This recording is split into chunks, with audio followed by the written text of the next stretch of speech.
E às vésperas da audiência de conciliação marcada pelo Supremo Tribunal Federal sobre a alta do IOF, ministros e a cúpula do Congresso se reuniram para discutir a possibilidade de um acordo. Nosso repórter Pedro Teixeira tem as informações desse encontro. De novo, boa noite, Pedro. Oi, Márcio. Boa noite novamente para você e a todos que nos acompanham aqui na CNN. Reunião que aconteceu na manhã desta segunda-feira na residência oficial da Câmara dos Deputados, com a participação dos presidentes do Congresso Nacional, do Senado, Davi Alcolumbre, da Câmara dos Deputados, Hugo Mota, e também a participação dos ministros do governo do presidente Lula, por exemplo, o ministro da Fazenda, Fernando Haddad, a ministra das Relações Institucionais, Gleisi Hoffmann, e o ministro da Casa Civil, Rui Costa. Governo e Congresso buscam um acordo para encerrar essa discussão sobre o aumento do IOF. O governo vem sinalizando que não abre mão deste aumento e que entende que a derrubada do decreto assinado pelo presidente Lula por parte do Congresso Nacional é inconstitucional. O Congresso tem se movimentado, entende que de alguma forma o governo precisa buscar fontes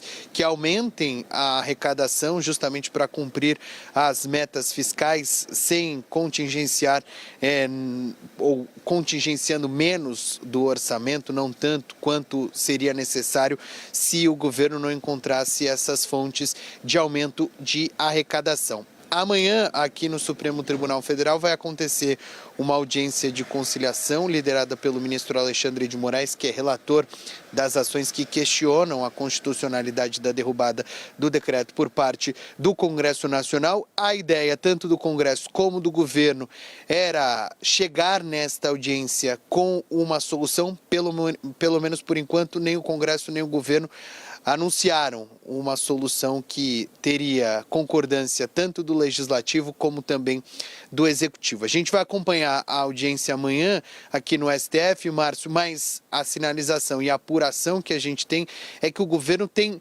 defendido a manutenção do decreto de IOF com algumas modificações, abrindo mão de algumas mudanças e mantendo outros valores que já tinham sido apresentados no decreto anterior e que seguiriam valendo.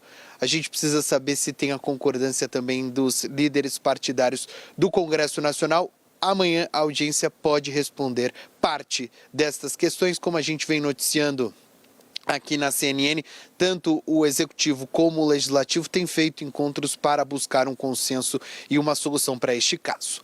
Volto com você. Muito obrigado, Pedro Teixeira, que falou com a gente de Brasília. Aqui no estúdio já aparece Thaís Herédia, nossa analista de economia, mais uma vez com a gente. O que tributaristas, o que o pessoal do mercado está achando? Tem chance de ter uma conciliação entre visões tão diferentes sobre alta ou não do IOF?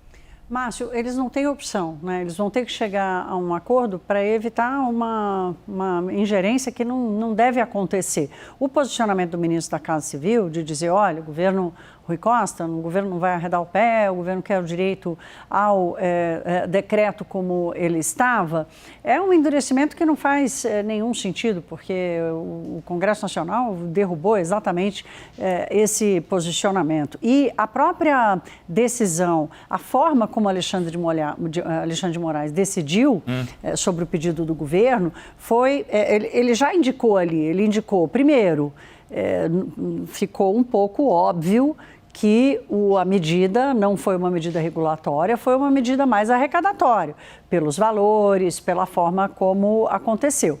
Então, essa indicação de Alexandre de Moraes, não vou nem entrar no mérito aqui do Congresso Nacional, porque o Congresso não tinha prerrogativa para fazer o que fez, isso também ficou claro na indicação do Alexandre de Moraes. Agora, com relação à formulação do decreto, o que a expectativa maior, né, de tudo que a gente tem conversado, é sim por uma mudança significativa do decreto. Ao governo vai ser dada a oportunidade de manter alguma elevação do IOF para as operações de crédito para pessoas jurídicas, e aí pega todo mundo, de MEI até a grande empresa, mas a ideia, a grande expectativa é de que a cobrança de IOF na operação chamada risco sacado, que é uma operação de antecipação de valores recebíveis pelas empresas, essa vai ficar de fora.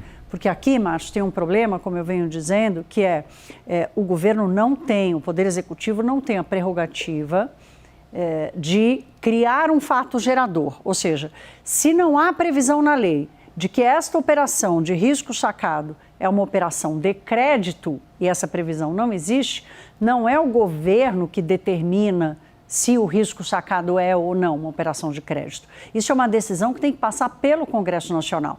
E o que o decreto do presidente Lula, do ministro da Fernando Haddad, com a concepção de Fernando Haddad fez, foi dizer, olha, a partir de agora a gente vai tributar risco sacado porque a gente entende que é uma operação de crédito.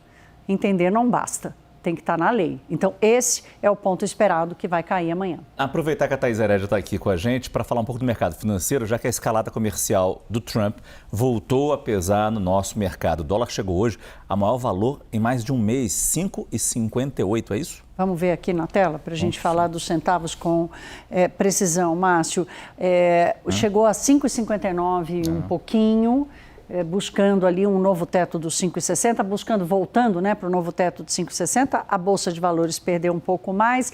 Márcio, a Bolsa se descolou lá de fora, o dólar reagiu ao que estava acontecendo lá fora também. Hoje foi um dia de fortalecimento da moeda americana no mercado internacional.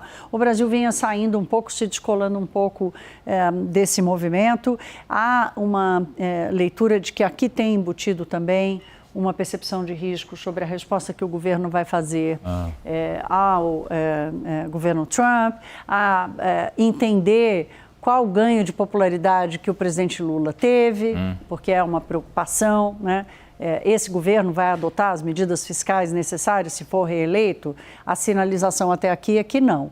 Então, essa sinalização ali de não subir muito, mas também não voltar tão cedo para a casa dos 5,50, é até entender, pelo menos até 1º de agosto, entender como vai ser essa conciliação amanhã do IOF. Então, há 2 ou 3 temas aí no radar que dificilmente vão promover ou liberar aqui um ganho geral no mercado. E amanhã mesmo tem a reunião do governo federal com setores indústria e agro, tanto em Brasília quanto aqui em São Paulo. Então, sabe lá o que pode sair também dessas conversas. Exato. Muito obrigado, Thaís Herédia.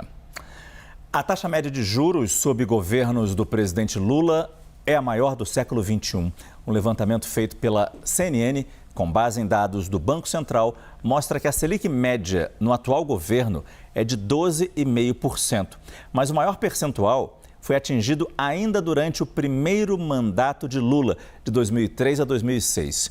Na época, a média da taxa básica chegou a 18,7%, levemente acima dos 18,6% registrados nos 2 últimos anos do governo Fernando Henrique Cardoso. Em seguida, aparecem os juros médios do segundo mandato da presidente Dilma Rousseff, que tiveram uma média de 13,8%.